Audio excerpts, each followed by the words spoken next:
Thank you, Carl. Good morning, everyone. My name is Donna Hare, and I worked at Philco Ford Aerospace from 1967 to 1981. During that time, I was a design illustrator, draftsman. I did the launch slides and landing slides, and also projection plotting boards, lunar maps for NASA. We were a contractor, but most of the time I worked on site, in Building 8. I had the opportunity to do extra work during downtime, which was between missions, and I walked into a photo lab, which was the NASA lab, across the hallway. I had a secret clearance, which is not that high, but I was able to go into restricted areas, which this was. At the time, I was talking to one of the techs in there, and he drew my attention to a photograph, a NASA photograph.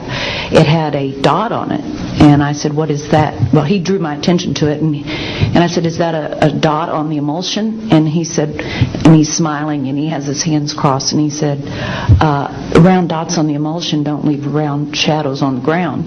And this was an aerial photograph of the Earth, I'm assuming the Earth, because it had pine trees on it, and the shadows of the craft, or whatever it was, were in the same angle as the trees. And by its very nature, UFO, and I wanted to clarify that to a gentleman that was talking to me, means unidentified. So I did not know what this was.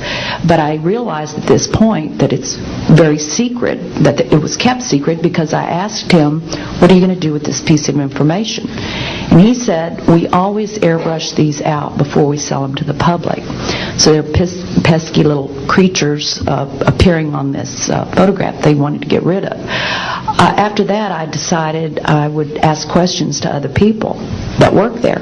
And I found that I had to ask them away from the site and not on site. A guard told me that he was asked to burn some photographs and not to look at them.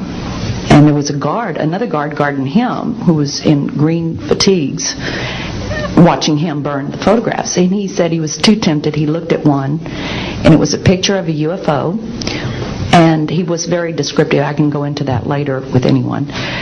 He immediately was hit in the head, and he had a big gash in his forehead. He was knocked out, and he's terrified, so he would have to be protected. Another incident, I knew someone in quarantine with the Apollo astronauts. He told me that the Apollo astronauts saw craft on the moon when we landed. And that is what he told me. And he also was afraid. He said that the astronauts are told to keep this quiet. They're not allowed to talk about it. So I do want to let you know that I worked out there for a number of years, and I ran into this. So it's not something everyone knows that works out there for a long time. My boss didn't know about it. Some people that sat right next to me didn't know about it. It's very strange, because I don't know how they can do it, but they can let some people know about it and then others not.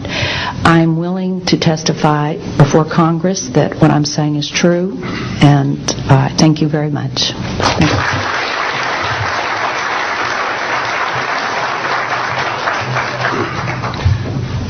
Good morning, ladies and gentlemen, and members of the press. My name is Larry Warren. 20 years ago, in 1980, I was a security specialist assigned to RAF Bentwaters, Woodbridge, NATO Air Force facilities in Suffolk, East Anglia. I had a secret security clearance. I guarded our backline nuclear weapons that were stored there at the time, without the knowledge of the people of Great Britain. I went through a portion of a 3-night UFO event where objects made incursions over our WSA, fired pencil-thin beams of light into them, and adversely affected the ordnance, possibly. These objects were on the ground on 2 different nights. Potentially there was another life form seen. This is an unpopular truth. These events were of extreme defense significance to not only Her Majesty's government, but this government as well, and they are still shrouded in secrecy. They are very complex. They are very vast. This is more about a human rights issue than just a UFO issue. 20 years ago, this room would be empty. I see a turn in history. This is history in motion, but unfortunately it's history with the security classification. administration. I would be more than honored to swear under oath that I experienced what I did, I saw what I saw. These events produced not only, after numerous denials by this government, a memo by Lieutenant Colonel Charles Holt, our deputy base commander, which reads like science fiction. It also produced, years later, an on-site audio tape he made as these objects performed their feats and did what they did and violated airspace. These events are of extreme defense significance. I hope my brothers in arms that went through these events will be given immunity at some point and be able to join us here. It is an honor to share the stage with all of these people. And I think for all our children, my son Dennis, God bless you, son, we can change the world. You're heroes for being here also, and I will testify in front of Congress if asked to. God bless. Thank you.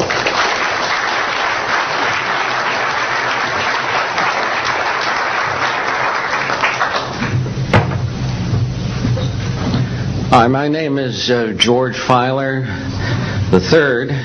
The reason I'm here is because George Filer V is in the hangar and will be born on Friday. And I'm a retired intelligence officer and flyer with almost 5,000 hours, and I didn't believe in UFOs until London Control called us in the winter of 1962 and asked us, would we chase one?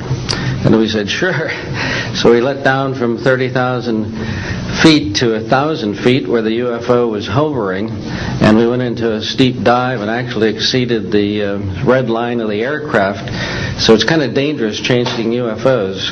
In any case, I was able to get the UFO on the aircraft radar at about 40 miles, and we could see a light out in the distance, and as we closed, we kept on picking up this radar return. The point I'm mentioning that the radar return was very distinct and solid, indicating it was some kind of a metallic object.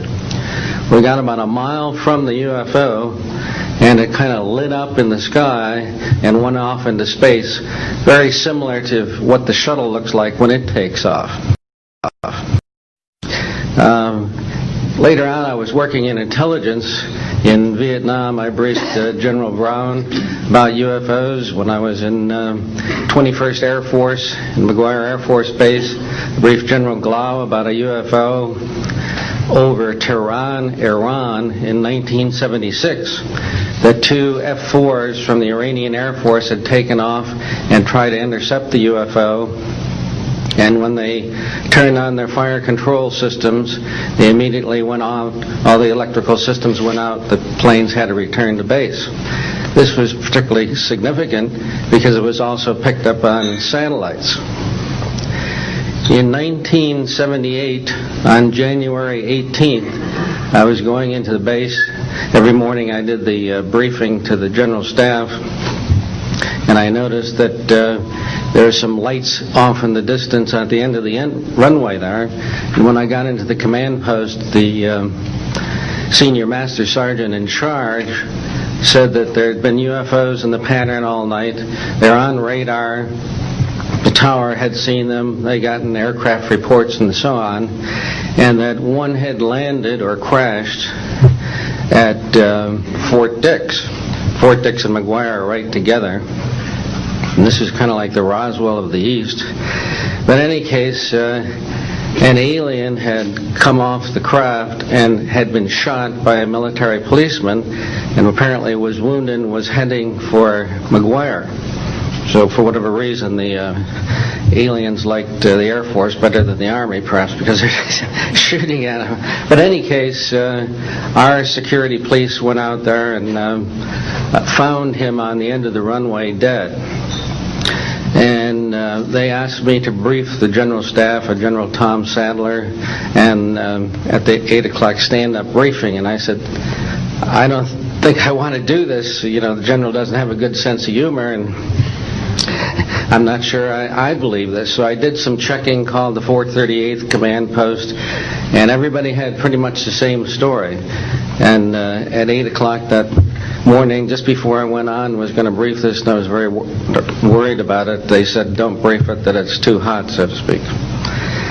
That's pretty much my story, and I'm prepared to tell the story in front of Congress. And It is a truth. Now, because of this, I've stayed interested in UFOs, and I'm the Eastern Director of the Mutual UFO Network. And between the National Reporting Center and Peter Davenport and the MUFON, we get 100 reports a week on average of people from all over the United States that see these things regularly. And if you start checking, they're out there and they're low, and people are seeing them all the time. And these are highly qualified people, all of whom essentially give us the reports by email. Thank you.